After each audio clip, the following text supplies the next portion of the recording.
top of the world, about to jump above it. Take it straight to the moon, 'cause we know how to rock it.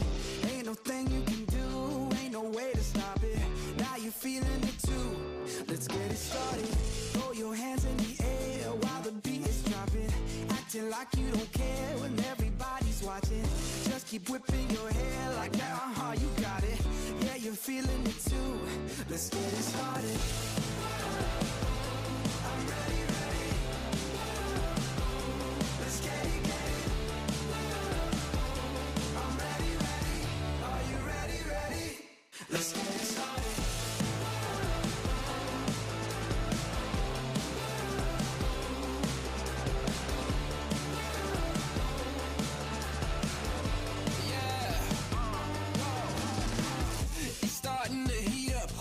Charts off the meter, turn it up, blow the speakers, make them all to believers. Break through the surface, tell them open the curtains, give them all what they wanted, yeah. Now let's get it started. I'm ready, ready. Let's get it, get it. Yeah, I'm ready, ready. I'm ready. Are you ready, ready? I'm ready. Let's get it started. Yeah, yeah, I'm ready, ready. Let's get it, get it. I'm ready, ready. Let's go. Are you ready, ready? Let's get it started. Let's get it started. Let's get it, get it. Let's get it started. Let's get it started. Let's get it. Yeah, yeah, yeah. Give me something new. Time to break loose. Take it to another level. Now we on the move. Shout if you coming with me. Going over the limit. On your mark, keep it steady. So tell me, are you ready? I'm ready, ready. Let's get it, get it. I'm ready, ready. Are you ready, ready? Let's get it started.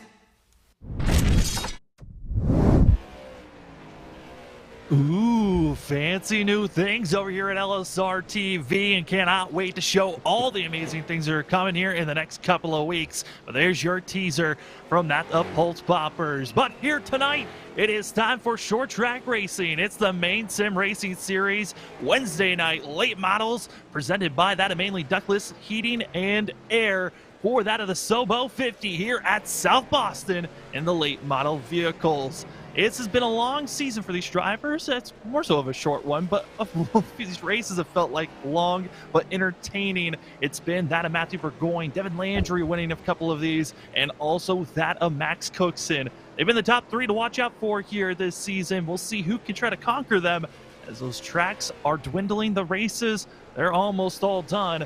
But here tonight, one of the last races here on Wednesday night for us for the Maine Sim Racing Series here for the late models. See what else can come right around the corner. But for tonight's race, you've got myself, Sam Dyer. You've also going to have that of John Mushin Jr. and also Charles Wooten going to be in production chair for LSR TV Studios. John, we're getting the late models once again, and these late models have put on a great show. It's been mainly dominated by that of Devin Landry. We got Max Cookson, Burgoyne. We've also got a couple of other drivers that are looking pretty speedy here this evening. Sure should be a good one. Well, I mean, we have several guys that have been up front several times this season, Sam, but unfortunately, sorry about that technical issue there. Like I said, some of those guys have just met with bad luck.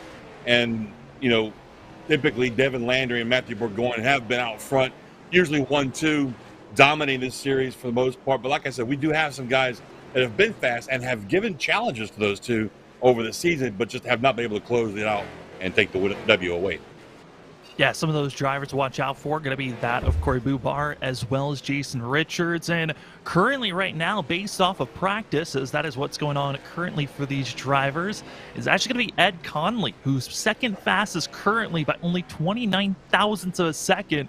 At 11, might be a driver to be sneakily under the radar, but very quick on our ticker to watch out for. As we got ourselves 2 minutes and 30 seconds left, let's take a look at what we've got going on here this evening at our race information. As for these drivers, we're going to be having our practice going on, and we've got ourselves 2 laps to figure out who's moving on through qualifying. We'll take the top 15 moving on from there, and if needed, if we've got more than that of 23 drivers in the field, which we currently do not, we'll then go into an LCQ where we'll then have that of a 25 lap run to then into our featured race. But like I said, we only have 19 drivers, so it's looking like we're just gonna have qualifying, no LCQ, and then we'll go into 125 laps here at South Boston, which, John, this track only that of gonna be that of 0.4 miles in length. It's a short little thing with a little banking, but this track's got a lot of, been watching practice. These drivers got a lot to handle here tonight. Oh, it absolutely does. Now, South Boston Speedway is a storied racetrack. I mean, back in the day, back in the late 90s, you had the trucks and the Xfinity guys that ran here on a regular basis and provided some great racing back then. But it's also a weekly venue for the NASCAR Racing Weekly Series, and you see some great names that have come up through the ranks in that series as well, like the Sadler brothers, who hail from not too far away from South Boston. But, what I'm looking at here, Sam, I'm looking at timing. And the entire field from 1st through 18th is separated by less than 0.4 of a second. It's less than a second. I mean, man, you can literally throw a blanket over these guys. Your fastest guy, 15.65. Your slowest guy, 15.97. Yeah, showing that the field's going to be sticking very close to one another, which we've seen throughout all these races for the MSRS drivers. It always brings entertainment, especially when we watch that of Matthew Burgoyne, Devin Landry. They've had quite a few side-by-side finishes this season, and let's see if they can try to get one more this season if possible, or like we've seen in the super late models that have been ran, we've seen Max Cookson get a little bit, seeing himself being taken out with hot-tempered Matthew Burgoyne back at North Wilkesboro, which I think that's going to be a talking point to watch out for. Up, didn't you? Now, you always have to bring it up. It happened. It was something that was uncharacteristic of Matthew Burgoyne, but now it's something that's going to be on his resume moving forward. I mean, it's always going to be something to touch on, and they're both going to be on the same track once again. We'll see if South Boston, if tempers are going to be settled or if they're going to be risen once again as practice is coming to a conclusion. It's all on qualifying. Who's going to be placed where?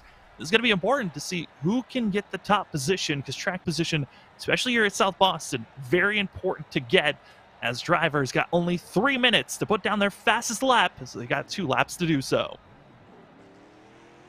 I'm looking for Landry, Burgoyne, Bubar to be up front in your top 3, probably, more than likely. Bubar was looking real good in practice.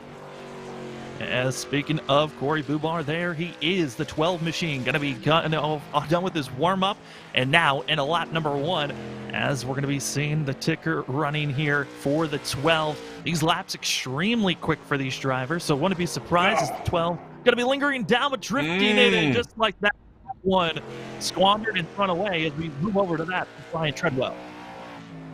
I bet he fusses at me for naming him like that. Put his name out there like that. You saw it though there, Sam. He had that 4-wheel drift going long before he entered the turn right there, and that's never conducive to a good entrance or exit from the turn. No, not at all. Really, it's going to be a focus on how you can get down on the brakes. Is once again through 3 and 4. Same spot, just showing the apron. If you get too low on the entry, this could be costly, as Alan Grass out of the corner going to be coming across the line for that of the 08. And Alan Grass going to be getting that up to 7th place on the board as he's on his final lap here. Looking good right now going through these final 2 turns, coming down across the start-finish line there. Not too bad of a lap. I think he lost a little bit of time there when he kind of drifted just a little bit there in 1 and 2 in that last lap. Look at this up top already. Burgoyne, 15.67. That's going to be a tough lap to beat. Showing his speed, flex the muscles, as that's going to be the time to try to beat Matthew Burgoyne, 15.667. As see Jason Rickards, the driver's been up in the top 3 some races, been mostly around the top 5 all season long. That first lap going to be very close to almost the pole position. Nice. As wow, second place going to be that of 33 thousandths of a second off of our leader. Here's another driver to watch out for. Devin Landry right down to the yellow line. And here comes that 82 out of turn number 4 across the line. Going to be flying quick. We'll see if that time sticks. And it will. 3 thousandths of a second goes to the 82. Pole position, but another driver to watch out, Cookson, as he gets a little loose on the entry of turn 4. Going to come to a halt, not wanting to finish this lap just yet. I'll tell you what, that's sticking it to your teammate right there. He beat him by about 100th of a second there. Landry did over Burgoyne. Yeah, 3 thousandths of a second was that of Devin Landry after Burgoyne. And then on top of that, Max Cookson's one lap that counted. And it's coming across the line. It's going to be 11. Not able to get the time done. Max Cookson put down a quick lap as well with a 15.680 time.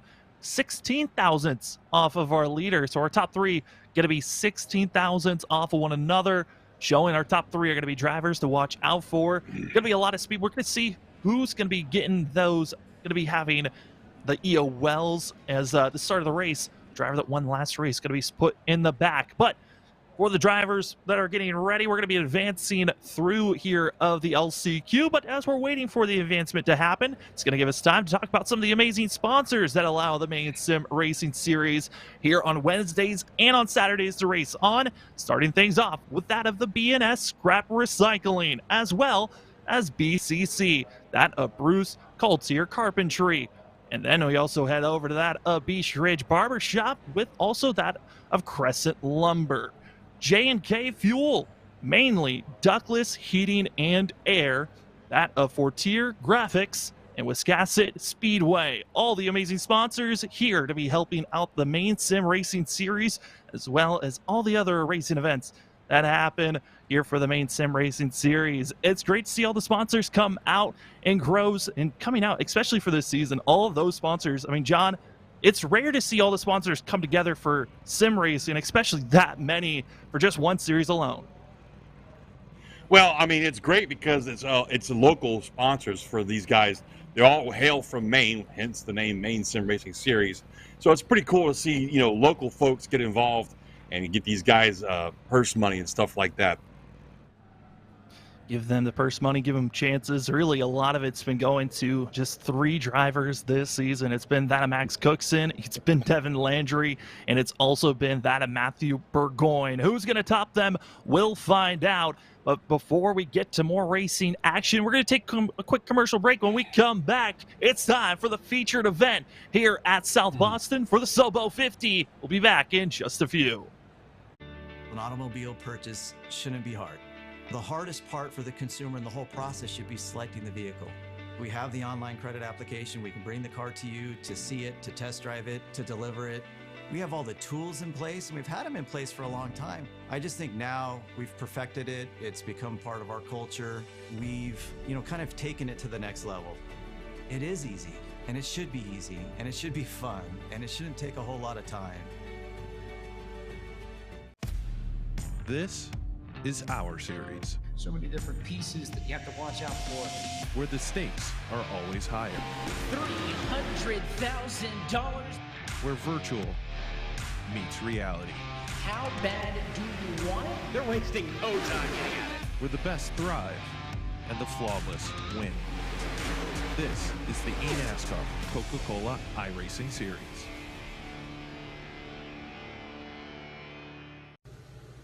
Hey, it's Wesley Outland on the set of the Bull Ring on Speed 51 TV, but I also want to remind everybody that you can keep up with coverage of esports with the Northwest Cup and Truck Series, the American iRacing League, S&B Cup Series, and so much more on your home for sim racing, LSRTV. Of course, remember, you can watch it, and then you can listen to it on CRN, the community radio network at wearecrn.com. Check us out when you can.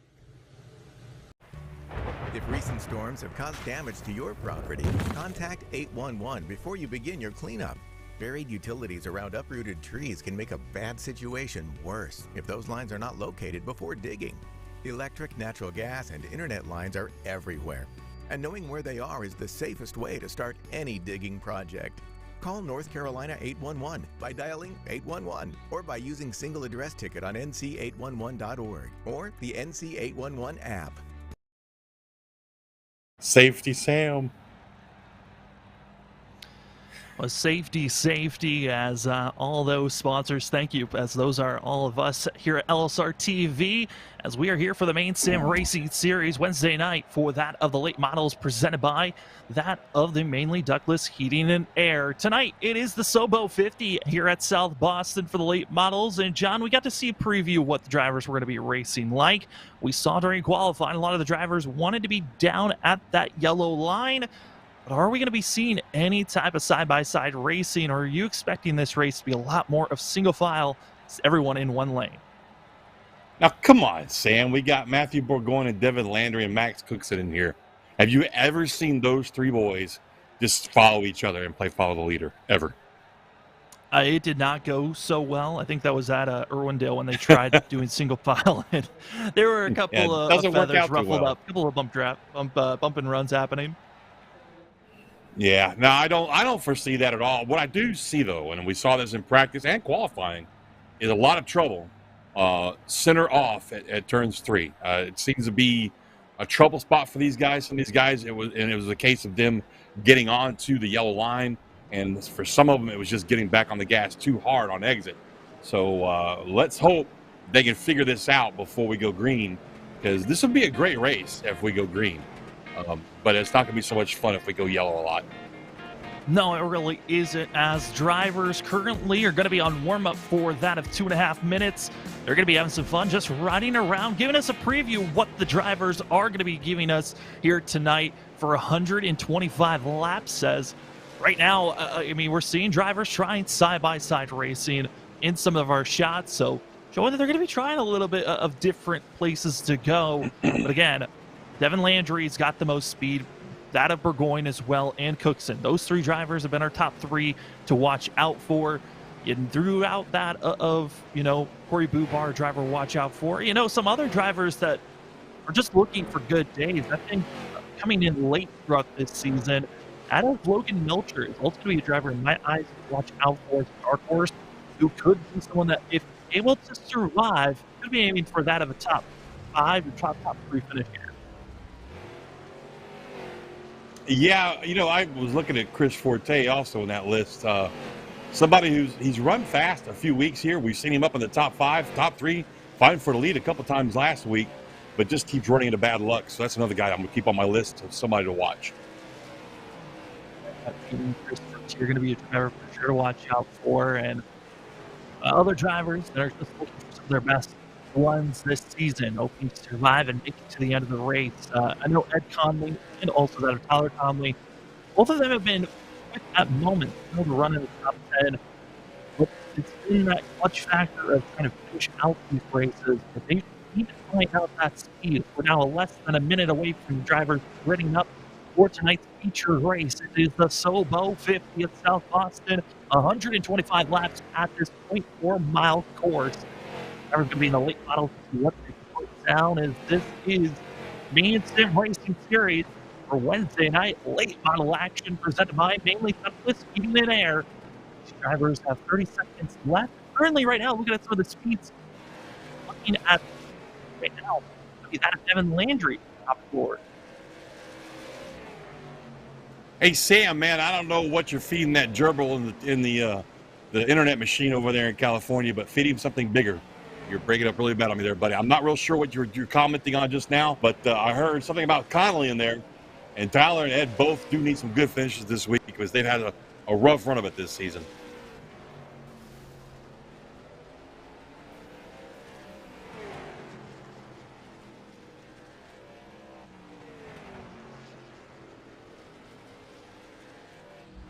And warm up is done. We're getting ready for racing action here tonight at South Boston for these drivers in the Maine Sim Racing Series. As again, this is your Wednesday night late models for that presented by mainly ductless heating and air. As the drivers got their warm-ups, they got done with qualifying. We know where they're set. They're ready for action. Drivers are getting up on track. That means it's time for us to take at our team 126 racing grid to see where the driver's going to be lined up here tonight. By just that of thousandths of a second, Devin Landry going to be beating out his teammate, that of Matthew Burgoyne in row number 1. Row number 2, we find out another driver that was just about that of just 1/100th of a second off. It's Max Cookson in the 39, with also that of Jason Rickards. Row 3, we find that of Corey Bubar and that of Logan Melcher in the 43, finishing out row number 3, with Tyler Conley and Chris Fortier going to be in the 23 machine for row number 4. Row 5 gives us that of David Greenleaf, and as well, Kyle Mooney. We'll give the rest to you, John. Row number 6 finds Chris Burgess on the inside. To his outside, Travis Pouliot in the 92 car. Row 7 is going to find Nathan Barth in that 37 car. To his outside, Ed Connolly in the 11. Row 8 is going to find Stephen Allen in the 75 car. Alan Grass right next to him in the 08 car. Row 9 is going to see Ben Burgess on the inside. Chris York on the outside in the 86. And bringing up shotgun in the field, Brian Treadwell in that number 48. We do have a couple of folks who are going to take an EOL tonight there, Sam. Looks like Kyle Mooney and Cookson are both going to the rear of the field. Yeah, Cookson going to be at the end of the field after a win, and so he'll be going into pit road. So no surprise by that of Max Cookson getting this EOL penalty, as if you won the last race in this series, you have to go to the end of the line, which is going to be giving us that of Devin Landry and Matthew Burgoyne, 2 drivers that have gotten EOLs multiple times in the super late models and also in the late models. They've had to climb their way through the field, but this time they're going to be up front, finding themselves with some clean air, feeling comfortable up front. But how close will the battling be as we wait for the pace car to pull off? There it goes. Sobo 50 here at South Boston is green. And it's Devin Landry, Matthew Burgoyne headed into turn number 1. But the side-by-side actions are going to be all the way back in 5th place. As up front, they've single-filed out. But here comes Burgoyne right behind. 2 guys we've never heard of before, Devin Landry and Matthew Burgoyne, rookies in the series, I believe, Sam. Well, they might out. be feeling like rookies, but it's a pile up further back. Over 8, I believe 6 or 8 drivers all stacked up on this one. Bringing out our first yellow here on lap number 1. And John, if you haven't been watching Wednesday nights, caution laps do not count. So lap 1 technically did not even count, but a lot of drivers having to go to pit road after this first yellow here tonight. Yeah, we got some fenders that need to be banged out. We're going to go back and check our Bolts Poppers replay here, Sam. Take a look at what brought out this yellow. As see, this is where the field was. As we take a look here, it's going to be coming out of the corner. They're jammed up. This is such a narrow course. Just one mistake, and there it is. Melcher gets up and into the wall, and they just keep piling in. Wow. I guess the 86 did not get the memo. And look, oh no! Pouliot's like, get out of my way, dude. I gotta go. Come on, man. Let's just get going. That's it. As multiple drivers in pit road now getting service done, but our first official DNF, feel like it's a commentator's curse at this point. Logan Melcher is out of this thing. The 43 going to be calling it quits. In pit road, still getting repairs done. That of Tyler Conley, Chris Fortier, Kyle Mooney. And as well, that of Travis Polito going to be also going to be in pit roads for the 92, who came in there late, finishing off the rest of the crew. Well, John, that's not the way we expected tonight to go, but that certainly gave a rude awakening to a lot of these drivers. That up front, just one mistake certainly is going to trickle through the rest of the field. Yeah, and that didn't work out too good for Kyle Mooney either. He's already a lap down. Get repairs. He got some contact in that, and we touched on it earlier. He was actually supposed to start up there in 10th, but look at EOL. Cookson, I don't know if Cookson was involved or not, but he's been in and out of the pits a couple of times now. So we'll keep our eyes on those guys. Cookson especially, he's been a hard charge. He's only back there because he won last week there, Sam.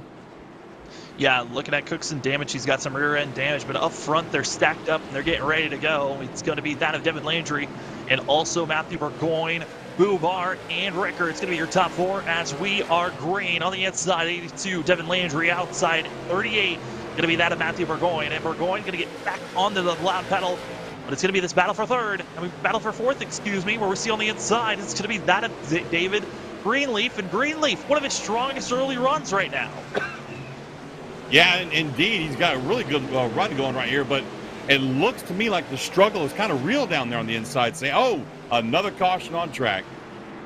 Going to be another yellow being thrown, and it's going to be Ben Burgess in the 7. Hard front end damage. That car's broke. That is not look good. Well, let's take a look here at our Pulse Poppers instant replay, and is it going to be self-incident, or will there be help here? 7 out of control, and looks like maybe just a little bit of help there. Wasn't trying to give a bump. As you saw, the 7 gets out of control and into the wall. Front end not looking too happy for that of Ben Burgess. We'll see if he has to come into pit road to get service done, as currently looks like should be all right to stay out.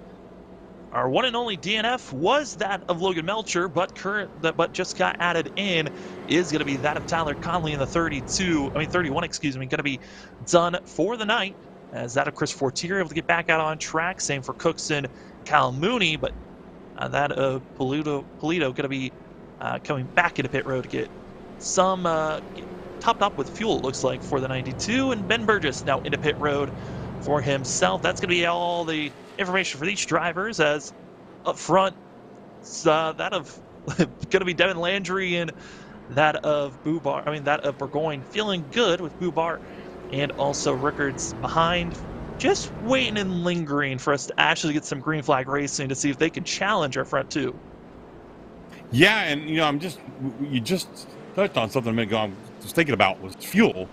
We've seen it happen a couple of times in the past where, due to all the cautions we had and the fact that yellow flag laps don't count, we've seen it come down to kind of a fuel battle, if you will, Sam. So I'm wondering if we're starting to see shades of that now. Yeah, I think of the one of the last times the late models were racing. There's been a lot of the super late models and the late models. One of the most recent races that we covered here for that of the Maine Sim Racing Series, that of Loudon, New Hampshire, there was some fuel looking out there, as we are now green once again for the Soho 50 here at South Boston. Devin Landry going to be up front. Matthew Burgoyne going to be in second. And here comes Corey Bubar. Great launch for the 12. But there's just a wall of machines behind, hoping that they don't get wadded up. Wadded up indeed. And the caution's out again. Oh, and it looks like it's going to be the 90. That's going to be Kyle Mooney going to be collected in this one. As if you haven't heard of Pulse Poppers, you're probably going to get to know them a lot here tonight. Let's see what brings out the yellow here, collecting up the 90 machine. Side by side, that's going to be Max Cookson you see below. Was there contact? And it looks like just locked up the brakes a little bit too much on the entry there. Yeah, he's got a new sponsor on board also, that Depth of Field Reality, DOF. Those guys made some outstanding sim rigs. They're high end. I'm not going to lie. You're going to pay some money for it, but basically it's about as close to the real thing as you're going to get as far as feel goes, Sam. Yeah, I mean, there's a lot of... I love the fact that there are so many rigs out there that you can get some cheaper ones that some people just love to get themselves into. But if you can get those high-end racing rigs and you can get yourself feeling comfortable, it could be life-changing for some drivers. They really start to feel a lot more comfortable in them. And if you're looking to get any, Kyle Mooney, hoping not to scrub up that car too much and hope to get that sponsor get a little bit more screen time. As the drivers up front, they have been notified. Got to cool things down. Let's not bring out too many yellows, as they have been put into single file restarts here, John. I like this call. But we've seen if they go single file and the racing gets cleaned up, they're then rewarded with double file restarts the next time we bring out a yellow.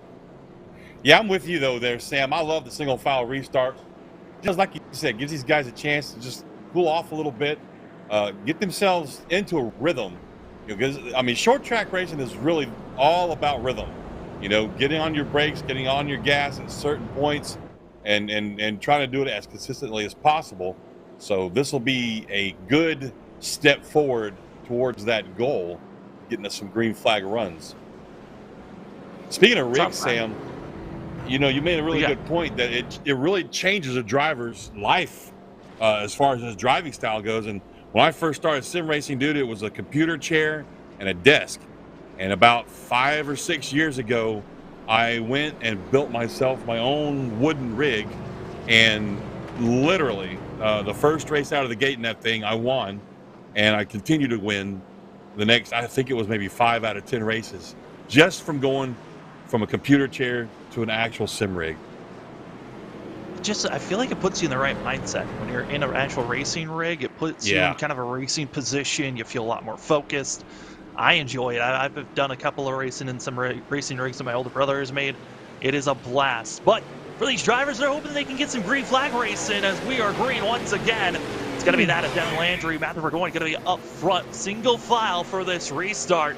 We're hoping it's going to clean up and give us a couple of green flag racing laps, but right now, they are single filed out, and you see here Jason Rickards, third place runner for the 9. The rest of the field all in line here at Sobo. Yeah, we're single file pretty much all the way back to about 13th to 14th, and that's where you see a couple of guys making moves back there. And, you know, they're going to try and just keep this rhythm going, keep this green flag run going. Let these cars and these tires get warmed up and see how it works out from there. Up front, though, Landry and Burgoyne, gee, two names we've really never mentioned before, Sam. No, really haven't. The teammates, for some reason, you know, first part of the season, they were for some reason side-by-side racing for the win for the first 2 races that we covered, and we're just that of less than a hundredth of a finish on both those finishes. So we'll see if they can maybe do that again. That was some cool racing to watch. As right now, watching some of the drivers further back, that is going to be Greenleaf as well as Chris Burgess. Out of Nathan Barth, both going to be all battling here. This 6th, 7th, and that of going to be 5th, 6th, and 7th battling as here comes the 47 to the inside. Trying to get by is going to be Chris Burgess over that of Greenleaf, and they're going to stay side by side into turn number 1. Great fight between Burgess and Greenleaf right here, Sam. And this is how you do it. I mean, you know, you give each other room, but you race each other hard, and that's what I love about these Maine sim racing guys. Yeah, we're off to a rough start, and we've had some rough races in the past, but once these guys get into that green flag mode, dude, it is amazing to watch. Son of a gun, word of caution. Yeah, I mean, it's nice watching green flag racing, but are you sure you want to watch that? Because we love caution flags as well. I will drive to whatever state you're hiding in and choke you out. Here's the thing, though, John. We know caution flags, they don't count. We still get green flag racing for 125 laps. We know that's going to happen. But we got a little bit of front takers. Oh, there was some contact. And that of the 92 into that of the 08. Ooh. Has Travis been in here before? All joking aside, I don't recall that name. Is this Travis his first week with these guys? Travis was here, I believe, in the first 2 races of Saturday and on Wednesday. Those were his 2 races that he was a part of, and kind of took a departure for most of the season. He came back, that of the 92 of Travis Polito, going to be joining us here for this one of the final Wednesday races. We got still one more Wednesday race to go for these drivers, but this does, you know, add. Well, it seems like whenever we bring in new drivers or drivers that come back that took a break off, they always bring in a few flavors of mixtures of, we never know what's going to bring out a yellow or contact in the middle of the back of the half of the field. I love how you just politically correctly dance all over that. That was entertaining, Sam. Hey, I try not to be too. I'm trying to learn and grow as a commentator. to not ruffle feathers. I used to call people out. I used to call people out all the time. It was a fun deal until, you know, you got half the league coming at you, and then it's like, oh god, I gotta calm down. It really sucks when you're in an official race and some of those guys catch up to you on track dead, right? Like, oh, that's why I have to stay in the booth at all times. Track is a scary place for a commentator when you made a lot of enemies. Oh yeah, I ran into a guy today that in a truck race that I called a race on Monday. He's like, "Hey man, you know, you did a great job, but you mispronounced my name." I'm like, "Oh, I'm sorry, my bad." And then he spun me. Under caution. Well, that's when you just ask. It's like, okay, well, if I said it wrong, how did I say it? How can I say it better moving forward? And you just grow from there. That's. I always tell drivers that, hey, if I missaid your name, One, it's probably because I got too hyped and I just was saying whatever. It was too exciting for me to remember how to say it properly. Or two, I genuinely accidentally mispronounced it. So if I ever mispronounce your name, don't be afraid to search out and ask and tell me how to pronounce your name properly. As drivers up front, hey, they're ready to get some green flag racing as we are here at South Boston. 125 laps is our featured race. We're only on lap 12, and it's still Devin Landry, Matthew Burgoyne going to be up front as everyone else further back is, oh boy, did Burgoyne tap the wall there? Because that was an odd shimmer for the 38 coming out of turn number 2. It looked like he got just a touch of the wall right there. We'll probably wait and see on a better camera view. But, a big pile up out of 4. My goodness. Well, now we're going to have a good chance to look at the 38 potentially. But first, we got to figure out what brought out this most recent yellow, as we've got some drivers smoking, and this is not good for some of these drivers who are involved in this one. Your Pulse Poppers instant replay. Seen them at all this season, as you're going to be seeing the 11 gets loose, locks it up, goes down, overcorrects, and oh no. Back up. Oh no. Ooh, my that's goodness. That's going to be Steven Allen, 75. That is a blown I want to see engine. the blitz shot of that. It sounded like 3 more cars got involved there that we couldn't see on that one shot right there. Oh, but yeah, the 08's going to be done. Grass. See, Cookson's right there, but I don't think he was. Yeah, he got a little bit of it there. Little door bang. Wow. Yeah. It looked like the 11 got a little loose, got it to Cookson, and then just lost it right here, and then boom, boom, and boom. Oh, there's Mooney, and oh my goodness, the 86 again. Boom. My goodness gracious. Guys. Well, I mean, Kyle Mooney knew where he wanted to go. Yeah, he just Mooney stayed knew where straight he out wanted the to go. road. That was right to pit road. And Steven Allen has already parked it. He is done. Going to be our 3rd DNF of the night, joining with that of Tyler Conley and also that of Logan Melcher.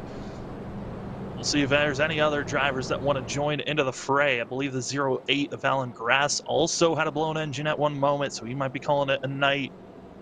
This is another big one, but we do know, John, yes, there's a lot of hiccups here early, but we're only on lap 12, and the more wrecks and carnage that we get from the drivers further back, it might give us a longer green flag run overall in the later stages of this race. I was literally just thinking the exact same thing, Sam.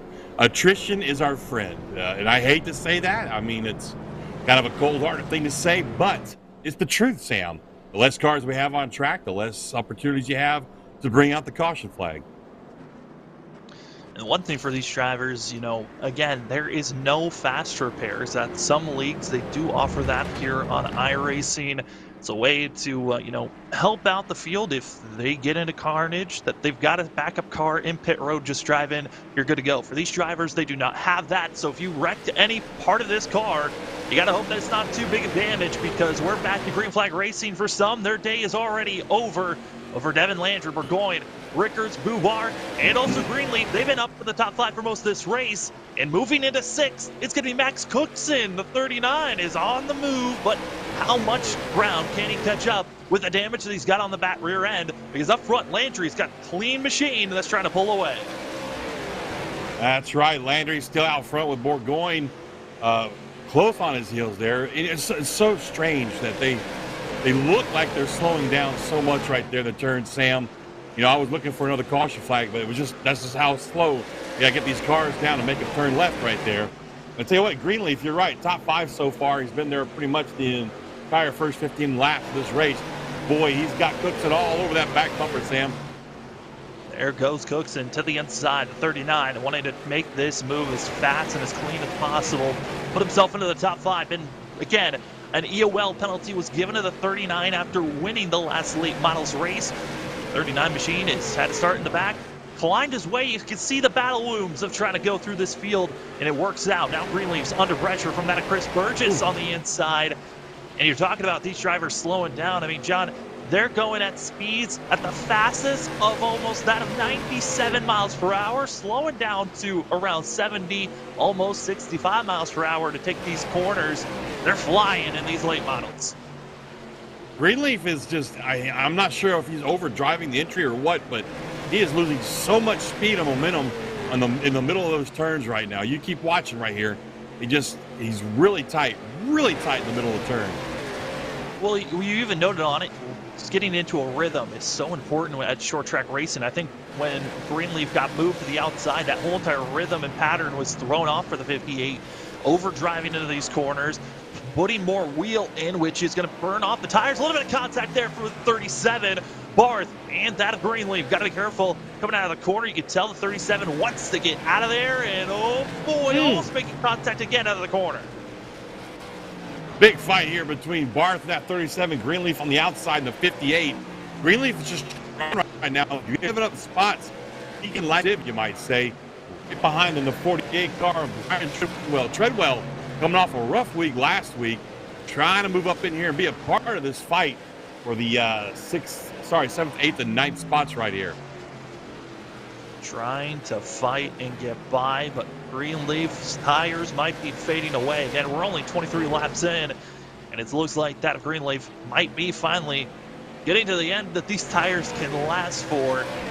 Seeing 37 trying to move on, but the battling for third, this is starting to heat up. That of Jason Rickards, Corey Bubar, they've been 3-4 for all this race. They've swapped back and forth on who's in third and who's in fourth. They got to be careful with too much battling.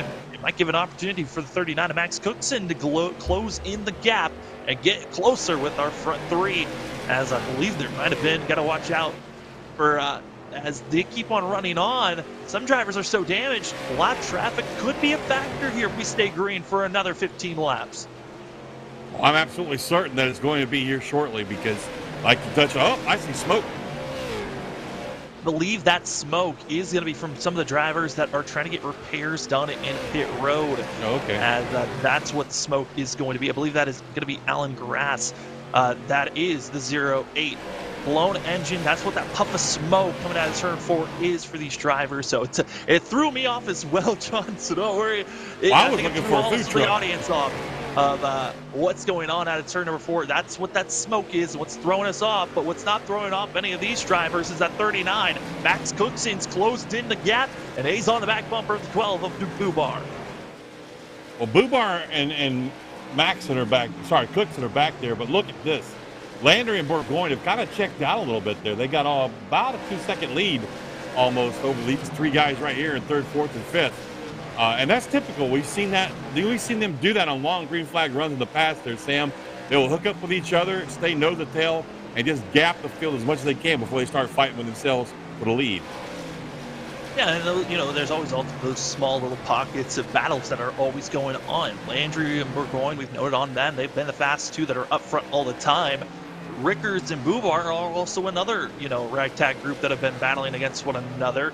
I think at moments, also Nathan Barth's been part of this group of the bigger short tracks that we go to. But right now, Max Cookson, he's now trapped and has to wait for a mistake or force a mistake for this 39, who's going to be riding behind the 12. And if anything, when you're behind these drivers in front of you, it's a waiting game for sure on who's going to make the mistake, or can you pressure them enough to make a mistake in front of you? Absolutely. That's really how I would have 85% of the passes happen in short track racing. It's all up in that guy's mirror, and he gets so busy watching you and trying to figure out what you're doing that he overdrives the corner, and that's when you make your move right there. And also for our leaders, they've got to be careful because in front of them, they're going to be catching up to the 7 of Ben Burgess, and we'll see how Ben Burgess wants to get out of the way. And also in front of Ben Burgess is going to be that of the 86 of Chris York. Both drivers that are, Chris York's going to be the last driver on the lead lap in 12th. Ben Burgess is going to be that of 6 laps down. But for our leaders, there's plenty of space. And just throwing his car up into the wall was the 7 of Ben Burgess. As you see York, this is going to be the next driver our leaders catch up to. But, I mean, there's different ways of getting out of the way of our leaders. That was probably one of the more unique ways, probably the safest way you could try to get out. But here comes Matthew Burgoyne. He was giving them max room. Yeah, he was giving them max room. But I tell you what, they're really getting into some lap traffic now, Sam. We see Kyle Mooney heavily damaged right there. Unfortunately, Kyle has been involved in several incidents tonight. Not of his doing, just, they happened so fast in front of him, he didn't have anywhere to go. So, I mean, this is it. We're on a green flag run now, Sam, and we're going to see these guys getting into lap traffic now. Yeah, lap traffic is going to be the big factor to watch out for. I believe that of Chris York's going to be the next driver on the eyes, and it is for our leaders, the 86, as Matthew Burgoyne, because of having over a second and a half, about 1.2 seconds back for that of Jason Rickards, and that three-horse battle for third, fourth, and fifth, these drivers are able to really battle on and try to make as here they come. Leaders have caught up to that of Chris York, and lap traffic going to do the same thing that we saw that of Burgoyne do, that of Ben Burgess do. Throw the car up into the outside wall, give space for Landry and Burgoyne, and just keep battling on. But surprising, Kyle Mooney is still keeping up with our leaders. I was just thinking the exact same thing, Sam. For a guy whose car looks like it's definitely had better days, he's keeping up right there. Unfortunately for him, he is currently 23 laps down. So really, he's just out there for points right now. But he's definitely making a statement. He is definitely making a statement. I'm wondering if maybe Kyle Mooney, he came out of pit road 6 laps ago and currently is 23 laps down. I'm wondering if the 90 machine maybe had taken tires. Again, all drivers are given one extra set in pit road to come in and take at any moment during this race. As we move back for the battling for that of 5th place, it's Corey Bubar. For 4th place, it's Max Cookson thinking about making a move. And 39 pressuring, I think at this point, is kind of getting fed up of losing ground on our front two. Absolutely. Just looking at it right now, you can see a little bit of impatience in the way he's getting into these corners right here. But he's definitely making it happen. Look at that. Wow. Searching for every single piece of grip, if that's on the apron, if that's right on the yellow line, wherever there might be a little bit of space in an opening, Max Cookson is searching for that. As well in front of him, you see that of Jason Rickards, who's just trying to survive and hold on at the moment. As in the middle, Corey Bubar. I think of all these positions, I hate being in the middle position where the 12 is at, because you know you're trying to pressure for an opening of the driver in front of you of Rickards, but you also have a very strong driver that wants to get on the move, Max Cookson, on your rear bumper. Any slip up from the 12, he's going to have a driver right below him. Indeed. And, I'm looking at the damage on the back of Cookson's car. I'm really amazed at how well that car is driving with that right rear bumper up in the air like that.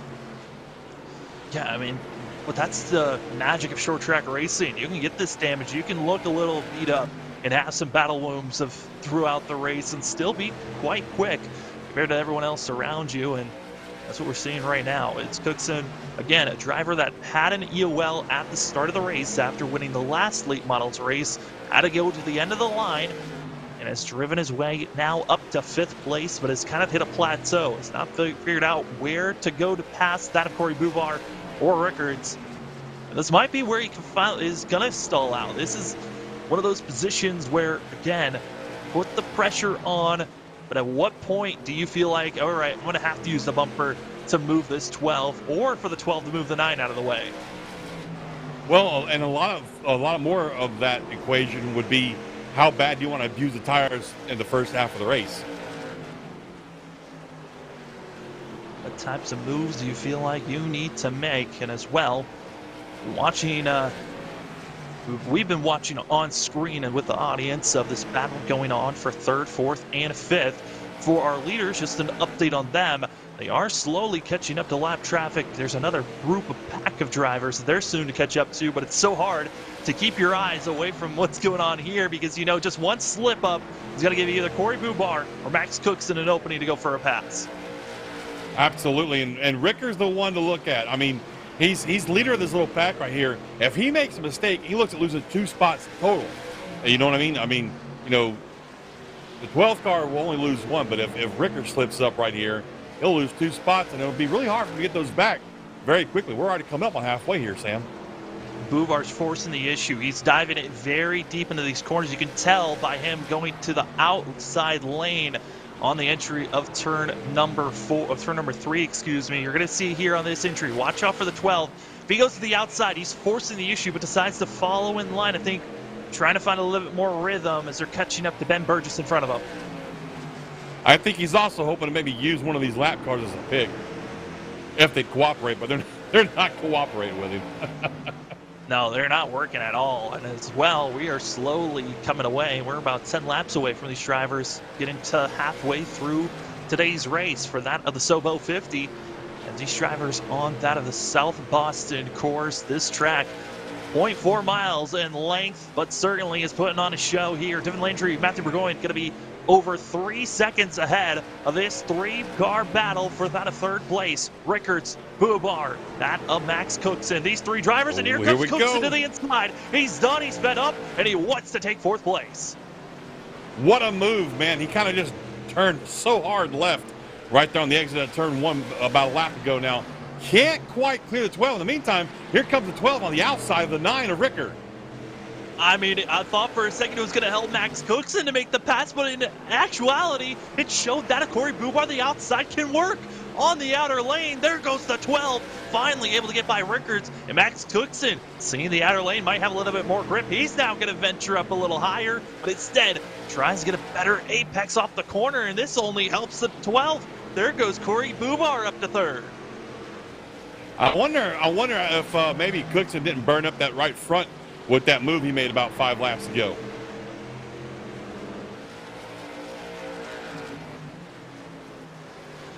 Oh boy, we have just gotten word fuel could be an issue here, John, and that's going to be a factor for the drivers to watch out for, because they can come in, and if they are forced to come into pit road for fuel, they can come in, take only 12 seconds in pit road to make sure they've got enough fuel to make it to the end, or they can spend 22 to 24 seconds to get 4 sets of tires, or you can just go with 2 tires. These are going to be a lot of chess mind games that are going to be coming up, because we just got word they are not looking good on fuel.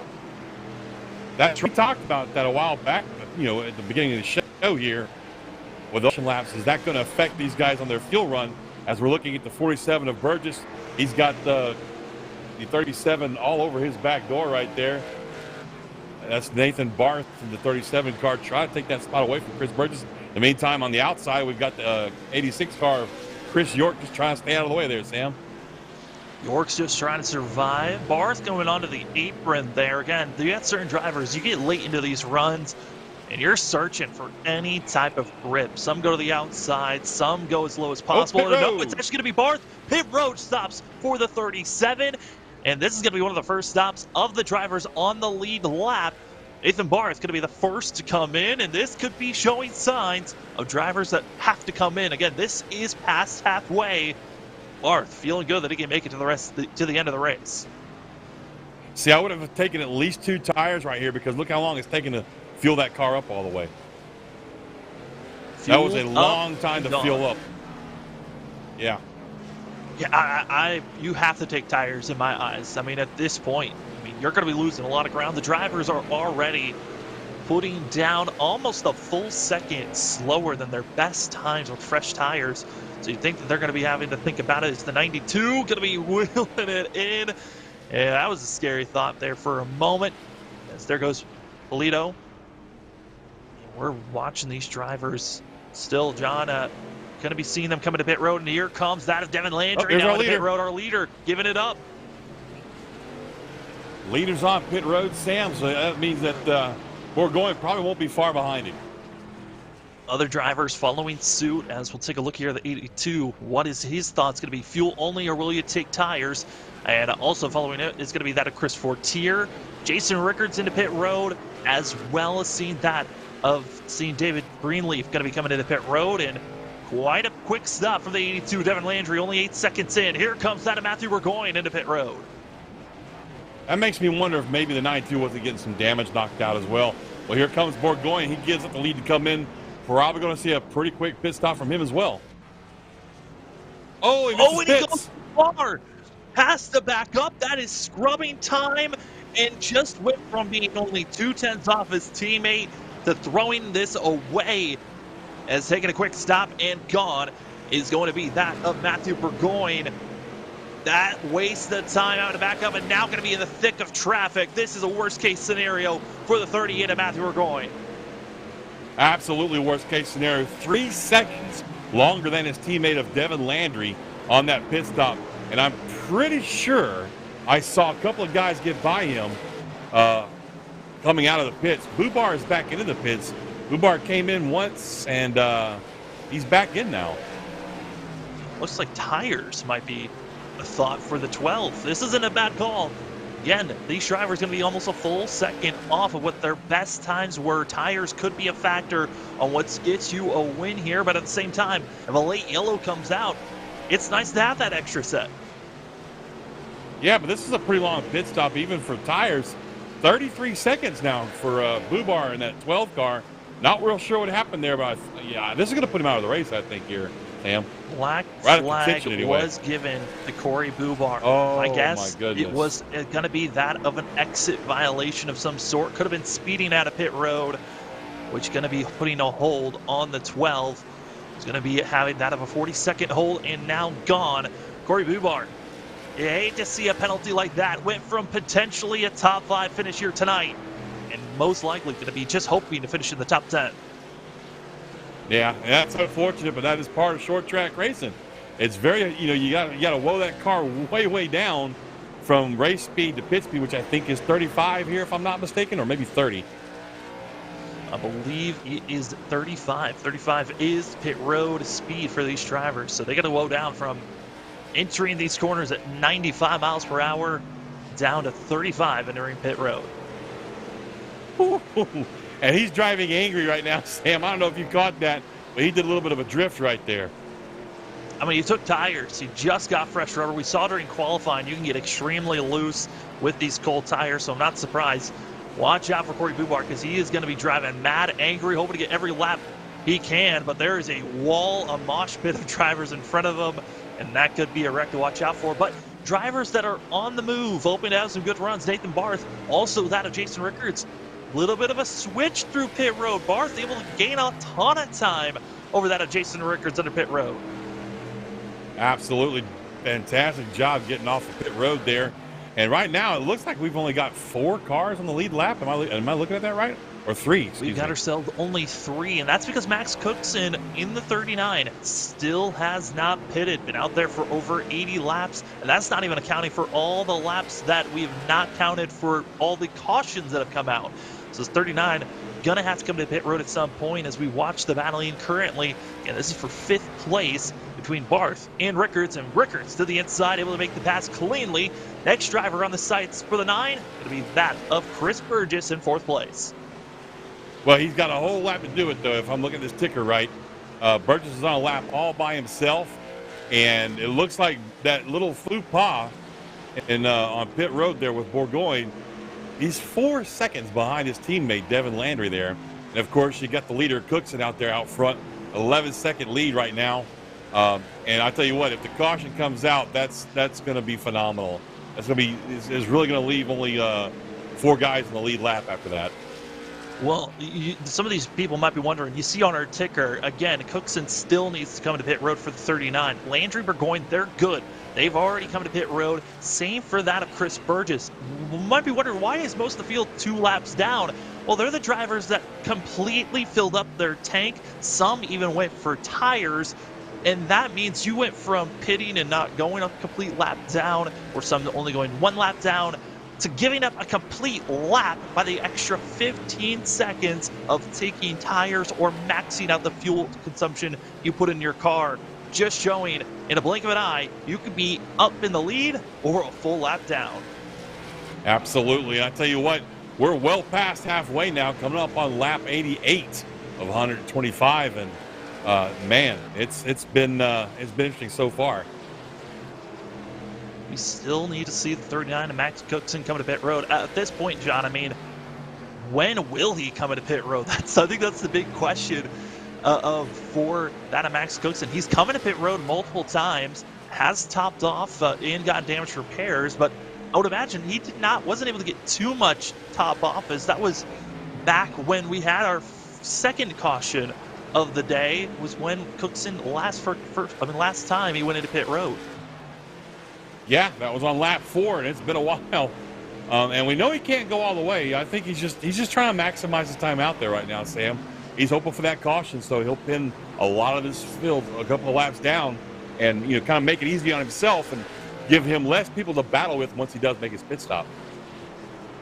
And again, you've got that of Cookson currently where he's at, then about 10 seconds back is Devin Landry and Matthew Burgoyne. 3 seconds is the difference between those drivers, and the 3 seconds between second and third all that gap was gained over pit stops as Cookson hard into the corner, just sticking it to the inside.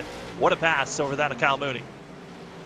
Well, I'll tell you what, that was a great pass, but something just dawned on me. These guys are doing 3.5 laps a minute.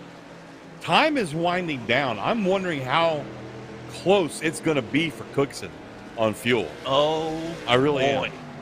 Just got word. Because of Max Cookson coming in on our first caution to top off on fuel, he is good to take it to the end. You talk about some drama. Oh, my goodness. Starts in the back, gets caught up in a wreck where he has to come to pit road to get repairs done, and the 39, it works out. I mean, perfectly timed, and this has got to be frustrating for the leaders that were just showing how fast they were. Yeah. With Max Cookson, they might be able to steal this one away. And the thief in the night, no one knew where he was, just sneaking behind everyone else, waiting for his time to go and strike, and it works out for Devin Landry as well as Matthew Burgoyne. They hope for a caution while Max Cookson wants to stay green. Yeah, a caution is their only hope, Sam, because they did not take tires. So they're literally on the same exact set of tires that Cookson has right now. So they don't have that advantage of fresh tires with faster speed. So they have been just about the same interval so far behind Cookson since the pit stops. So, yeah, you're right. A caution is going to be their only hope that those two have of catching Max Cookson at this point in time. And again, if a caution comes out, Chris Burgess, if he's not involved in that incident, would become the lucky dog and get back on the lead lap. Currently only 3 drivers on the lead lap, that being Devin Landry, also Matthew Burgoyne, as we're taking a look here at the 82, being held out by that of the 92 of that of Travis Puletto, who's going to be just stuck in 8th place, 2 laps down, but keeping up with that. I don't know if he's keeping up or holding back on that of Devin Landry. How long do you think Landry's going to let him take that line? Well, I mean, Landry's not right on the back bumper. I think if he's right on the back bumper for a lap or 2, then we might see the 92 get a bump. Might get a couple of warning shots. But you can tell it's coming. And there it is, the first shot from Devin Landry to the back bumper of the 92, giving him the let's get going, get out of my way. And this is going to be frustrating. I mean, John, for Devin Landry, he's got a lap car in front of him that is not giving up this space. Yeah, it's very frustrating, especially when the car you're talking about is a couple of laps down from you. And as you can see, it's definitely affecting the way Devin gets in and out of these corners right here. And, I want to touch on something else that we were talking about a minute ago. If I'm Chris Burgess, I do not want to see a caution right now. Yes, I'm in 4th. Yes, I would love to get the lucky dog. However, getting lucky dog, Sam, would put him at the end of the longest line, battling with all of these guys again, risking getting taken out and losing that top 5. I mean, yes, but at the same time, at least you're on the lead lap, and you'd still be feeling comfortable where you're at. As here comes that of Devin Landry to the inside. They've been vocally against one another, and now physically, a little bit of bumping here or there. Devin Landry gives a slam to the 92 into the corner, and finally gets the opening for Tier, and there's another bump for the 92. Lap car, lead lap car. They don't care what position they're in. It's just hard racing. Here at South. Oh, check it out! He spun him! Oh my gosh! Oh my goodness! Will there be retaliation? Polito just comes in, missed the whole entire season, and comes out to take out Devin Landry with 20 laps to go. Luckily, Landry's not completely out of this thing, but here's a Pulse Poppers instant replay. Just comes in. Hey, did he not see what happened to the last guy that did that, Landry? I mean, there's Burgoyne. You never know. I'm just saying. We've got the video. If he wants to go back and watch it, you don't do that to Devin Landry. And ain't Landry you got to worry about. And just like that, Polito is kicked. He's out of here. He has been removed after that move. Wow. And he is done for the night. And Max Cookson comes into pit road. He's going to get tires, fuel, get back out there. Same for that of Burgoyne. Cookson, Landry, they can all come in, get tires, fuel, get back out there. Folks, let's recap what just happened here. Travis Pouliot in the 92. It looked intentional from my point of view. Sam, would you agree that that was an intentional hit? Oh, it was absolutely intentional. And he paid for it. He's been ejected from the race. This is his return back, if I'm not mistaken. He's been gone for a little while. But wow. Just like that, Sam, we've got drama and lots of it. Drama. As Paletto gonna be out of here in the 92, which is gonna be gifting a position for Jason Rickards to be moving up another spot for himself. And now we get to reset, try this again, as Devin Landry able to spend some time in pit road, gonna get repairs done as much as possible. That's gonna be frustrating for the pole sitter, fastest car of the day. Now gonna have damage, and also gonna be seeing our top three stacked on top of one another. John, we talked about it. They've been the fastest three drivers all season long. Well, with 20 laps to go, gonna be 19 when we go green. They get to attack one another again. Absolutely, and I mean, we've seen some dust-ups between Cookson and Burgoyne in the past. I venture to say that we may see some sparks of flying here shortly with 20 to go. Well, that was a purposefully wrecked Devin Landry there by the 92. I think this go around, it's not going to be purposely trying to wreck the driver in front of you, but certainly unsettling the drivers in front of you. As our front three, They are pretty similar on pace, meaning that it is going to take these drivers a little bit of bumping and a little bit of door slamming potentially. And John, I noted on in our last restart, they were single filed out. If we get a long green flag run, they get a treat. We get to go back to double file restarts. They get it. We're doubling them up. We're going to be side by side on this restart with 19 laps to go when we go green. Side by side, 2 by 2, but really, I mean, there's only 4 cars on the lead lap right now, Sam. Hoping we go green for the next 20 laps because it's going to be exciting. It really is. Green flags on the air. It's time to see who's going to be winning Wednesday night late models here for that of the Maine Sim Racing Series, presented by that of mainly Douglas Heating and Air, and they're going to be stacked up behind, hoping to stay clean and green, but up front, it's going to be single file. Max Cookson, Matthew Burgoyne, Devin Landry are going to be your top three. Landry now has got to figure out how to pass a driver. He's been leading most of this race, but here comes Burgoyne and Cookson. Last time that they were this close to one another, who's Burgoyne taking out the 39. Yes, it was, and right now they are just nose to tail right there.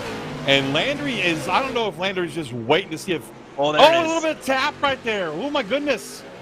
That's what I was about to say. I wonder if Landry's waiting to see what Burgoyne's going to do. Oh, they're going to give it just one little tap here or there. Let them know, hey, I'm here. I want you to know I'm going to pressure you. Going to make you either make a mistake or I'm going to force a mistake, as we'll see Matthew Burgoyne. The only issue with Matthew Burgoyne and Devin Landry with giving the bump and run, they don't want to give the bump too aggressively, as that could, if they cause an accident, they could be giving themselves given an EOL and the line penalty if a yellow comes out. And also they can get themselves some nose damage if they're not careful. But I think the biggest issue right now is they're starting to lose a little bit of traction on Max Cookson, who's trying to pull away. I see. I was just trying to say the same thing, Sam. Looks like Max is really extending his lead out a little bit right there. I'm not sure if it's because he's just that much better than Burgoyne, or maybe Burgoyne's trying to cool his tires off a little bit. He still has 14 laps to do something here. I think we just wait and see maybe, huh? Well, Burgoyne got a little bit loose 2 laps ago. Same thing for that of Devin Landry. I believe both drivers scrubbed the wall just slightly. Didn't lose too much ground, as Max Cookson still 3/10 ahead. And this gap is big enough to where that of Matthew Burgoyne would have to practically throw his race away to get to the back bumper of the 39. 13, now 12 laps to go here at South Boston for the Maine Sim Racing Series. Wednesday night late model action presented by that of mainly Douglas Heating and Air. And it's Max Cookson, Matthew Burgoyne, Devin Landry going to be on the lead lap, battling here for the win, as Chris Burgess going to be on the lead lap, but at the end of the line, he's stuck in traffic. As our top 3, they hope it stays green, and they can put on a show for us as we're coming up to 10 laps to go. 10 to go in this fantastic race we've had so far, Sam. And I'll tell you what, Cookson hasn't really extended that lead too much. So I'm really thinking that maybe Burgoyne and Landry are both just kind of hanging back a little bit, maybe for a couple more laps, just try to get those tires just a little bit more life extension. I think also another thing to watch out for could be the fact that the more heat that gets placed in the tires, who's been waiting and looming, and it seems like the longer the run goes on, the faster Devin Landry gets. Same for Burgoyne. Max Cookson, this is the first time he's been placed in a situation where he's leading in front and having this much pressure on his rear bumper. But for now, it is that of Max Cookson. Matthew Burgoyne, Devin Landry going to be your top three. The gap has swooshed a little bit. Now, Matthew Burgoyne, he's close enough to give the bump and run and not absolutely throw his race away. But the laps ticking away. 7 laps to go here for that of the Sobo 50. Inch by inch, he slowly pulls him in. Yes, sir. I'm telling you, that's what he was doing, man. He was just taking it easy on his tires, waiting for about 5 to go. And as we start putting the pressure all over the back bumper of Cookson. Oh, he's right there. He's right there, giving all the pressure that he can. And he's now giving it a slight bump. And Matthew Burgoyne, watch this way. 5 laps to go here at South Boston. It's going to be Max Cookson and Matthew Burgoyne. The history. North Wilkesboro is the biggest one of them all. Matthew Burgoyne absolutely wiped out Cookson, trying to get revenge after he's caught them at Cookson took out Landry. Well, they're going to settle it and put it down. South Boston, coming to 4 laps to go. And when they cross the line here, John, it's still Cookson up front. 4 laps to go. Now it's going to be 3 laps to go. This time by. You see on your screen, folks, Burgoyne all over the back door of Cookson. And like you heard Sam say, there is no love lost between these two. Oh, another little tap right there on the exit at 2 as we go down into 3. This time by, it's going to be 2 to go, Sam. I mean, the only lap you can really put the full max pressure is going to be on the white flag. 2 laps to go here at that of South Boston. It's going to be that of Max Cookson. Matthew Burgoyne, Devin Landry, your top 3. They're all within a half a second to one another at turn number 4. We're coming to the spear end. 1 to go. As it is going to be Max Cookson, Matthew Burgoyne. There's only one more opportunity. Will the 38 send it into turn number 3? Here he comes into the corner. Give it a bump, but it's just not enough. It seems like he's under the corner middle. Here he comes out of turn number 4. It's Cookson into the win. Oh, what a finish. What an outstanding finish, and kudos to Burgoyne. He didn't wreck him, Sam. He roughed him up. He tried to get him out of the way, but he did not wreck him. That's a racer right there for you, buddy. I mean, they've been the top 3. They've shown that they can battle cleanly. There's been some bad blood earlier in the middle of the season. Right there, class act. Didn't just dump the 39, try to rustle his feathers, got underneath Max Cookson, but it was not enough. Matthew Burgoyne going to have to settle for second. Cookson gets the win. Devin Landry, our pole sitter, he's got to be feeling furious after being wiped out by a lap car. 3rd place. It's going to be his best position for the 82 machine. John, a lot of different things to talk about here tonight, but the big thing, Max Cookson finding himself in a victory lane. Yeah, I mean, I'm happy for Max. Don't be wrong, but I'm about. Oh, go ahead. Yeah, let's get this out of the way real quick.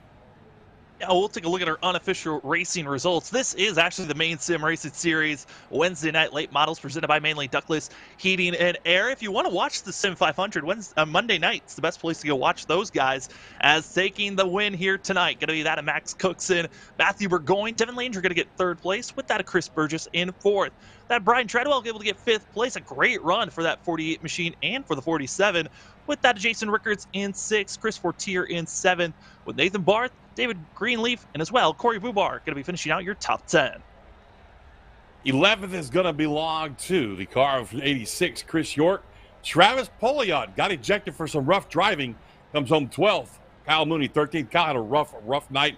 Took an EOL to the beach, just got cut up on everybody's wrecks. Ben Burgess, the 7th car, 14th. Ed Connolly, 15th. Stephen Allen in the 75 comes home 16th. Alan Grass, 17th. Tyler Connolly, 18th, and bringing up the rear of the field, Logan Belcher, who we saw go for a wild ride on lap 1 in that 43 car. He comes home 19th. And thank you to Sean for being our race control as always. But for us here tonight, we're going to step aside for a quick moment. When we come back, we get to talk to our top 3, Devin Landry, Matthew Burgoyne, and Max Cookson, on how their night went here at South Boston for the Sobo 50 here tonight. We'll be back in just a few for our finish line post-race show.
Welcome back, ladies and gentlemen, to the Finish Line post-race show. Here tonight is the Maine Sim Racing Series Wednesday night late model action presented by mainly Ductless Heating and Air. It was the Sobo 50.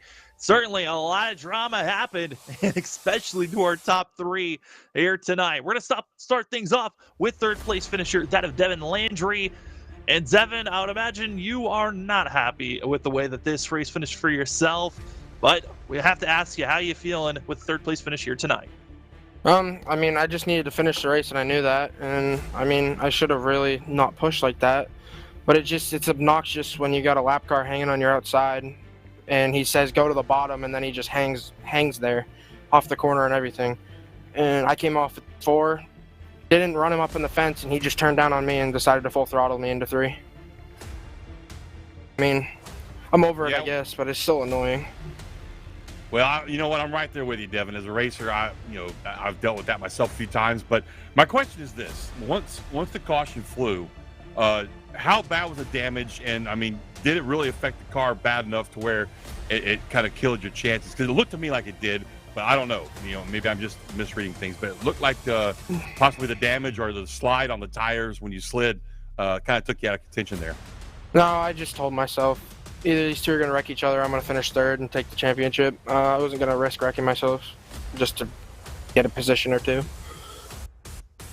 I mean, Devin, speaking of the championship, every series it seems like you're top of the board, going for a championship in all of them. How does it feel knowing that throughout this short stint, you were able to top the board and take the championship in the late models on Wednesdays? I mean, going from not winning anything a couple years ago in this league to doing pretty well, it's kind of a huge jump. It feels pretty good, honestly. I mean, racing against Matt, Max, and all these guys in here. Definitely been a lot of fun, and we're looking to go get it Saturday. And we cannot wait for that. Devin, before we let you go, the floor is yours for any shout-outs. Sean, you guys for broadcasting, my parents, and also Travis Pouliot. Thanks for the excitement. That's going to be Devin Landry in the 82. Going to be coming away with third place finish here tonight. And good luck on Saturday. Thank you. As now we head over to second place with Matthew Burgoyne. And Matt, you had a good run there late. You threw everything you could practically in the kitchen sink. Max Cookson, but came up shy. I know it's kind of an empty question, but was there anything else you possibly could have tried there on Max? I could have tried full throttle on him again, but he's so good. He even had damage on his right rear there.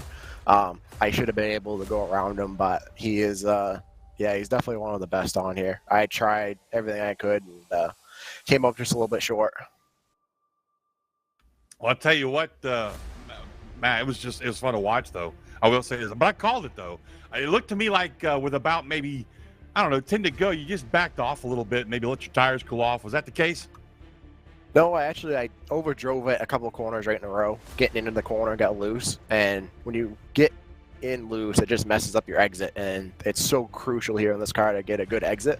And I just got in the corner too hard. Had to redo my brake bias a little bit and get in the zone, and I reeled him back in. I should be able to pass him with as much damage he's had, but I don't know. He's good. Riphack.exe. He's good. He's been doing it a while, and there's a reason why he won 10 grand. Yeah, it's been a blast to watch you guys battle against one another all season long. How are you feeling, though, with the way that you performed here in the late models on Wednesday nights? I felt pretty good. I went to work at 2:45 a.m., got home at 6:30, and convinced my wife to let me race, which, again, thank her for letting me put the hours in on this thing. Had no practice at all. I mean, I don't think any of us did. But I was pretty happy how it went. I was a little bit worried that we weren't going to get a caution at all, and Max was going to ride away in the sunset. And as many cautions we had off the rip, I almost pitted that last time. Like, I don't want to get involved in the carnage in the back, and I should have pitted. We went green for quite a while. Well, Matt, before we let you go, the floor is yours for any shout-outs. Yeah, again, I got to thank my wife for everything she does and letting me do this. I got to thank mainly Ductless Heating and Air for sponsoring the race. And Sean for the countless hours he puts in, and you guys for broadcasting. That's going to be Matthew Burgoyne in the 38 machine, getting its second place finish, and good luck going into Saturday. As now we head down to victory lane with Max Cookson. And Max, you probably had one of the biggest roller coasters of the night. You start off, qualifying in third, but you knew you had to go to the end of the field with an EOL penalty. But from there on out, it was a wild night of having to climb through the field. You had the lead there for a moment, and then it all almost went up to smoke in that final corner. But how was it in those final 2019 laps trying to hold off that of Matthew Burgoyne? Yeah, before we even took the green, the car got absolutely destroyed. The right rear is all caved in, and it was affecting it pretty bad. So I drove up there to fifth after I came down pit road and took fuel and got the damage fixed, and then I was pretty much just a fifth place car there. And then all those guys had to come in and pit, and then we got that yellow towards the end of it. And Matt was way better than me, but I was just good enough to just keep him behind me. Yeah, we saw the damage, but I didn't realize it came before the flag drop, man. That was really impressive, the fact that you were still able to drive up through the field with that damage. I just want to say, man, class act tonight, and congratulations. That's about all I got, really. Thank you. Well, Max, I know we still got a couple of more races Saturday for you to put down. How you feeling about those races? Yeah, I'm not sure what car and tracks are at, but we'll be there for sure, and just try to keep clicking off the wins. Well, you got another one here tonight, and before we let you go, the floor is yours for any shout-outs. Yeah, I just got to thank Sean for putting this whole deal on, and you guys for broadcasting, and all the sponsors of the league. We really do appreciate it, so we can come out here and have a little fun. Well, it looks like for that, Max Cookson still able to hold off the relentless pushing from drivers behind. And congratulations on finding yourself in a victory lane once again. Thank you. Well, John, what a night it was. Drama-filled, like we heard from Max. It was wild here tonight. All the drivers didn't know where they were going to be placed, but overall, I got to say, what a night of everything we could possibly see. We saw the leaders being taken out by lap traffic before the race even started, and bringing out a late yellow. And the leaders put it all on the line there in that last lap. I'll tell you what, this had every earmark of short track racing you could ask for, really, Sam. We stop and look at it. You have your dominant guys running into trouble, trying to overcome it. You had, I wouldn't say the new guy on the block, but somebody who'd been away for a while, making a return to the track and kind of shaking things up a little bit, pissing somebody off, and wound up getting black flagged and parked for it. I mean, man, it was just like another Saturday night at the track, man. Loved it. Loved every bit of it. Well, there's still 2 more races left in the Maine Sim Racing Series. We got one more Wednesday night race going to be on the 9th of March. And also, we got one more Saturday race. That's going to be on the 12th of March. A week of racing that's going to be spectacular. Fun for us up at the booth to call. And I cannot wait for it. John, before we leave Sobo here in the late models, what is some of your final thoughts?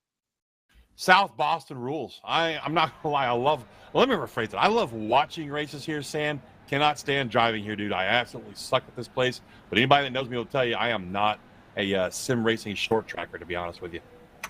It's difficult for some of us that are not prepared and skilled enough or put the time in. But for the drivers here tonight, they certainly did put in the time. They showed their skills. And it was Max Cookson finding himself into victory lane. Congratulations again to the 39 team for getting the win here at Sobo for the Sobo 50 here at South Boston. Congratulations to that also of Devin Landry finding himself another way to find victory in a championship. As for the late models here on Wednesday night, goes to that of the 82. But for us here at LSRTV, thank you for John Mushin Jr. joining me. My name is Sam Zire, and also that of LSRTV Studios, and everyone else that makes the magic happen here at LSRTV. Hopefully you saw and you enjoyed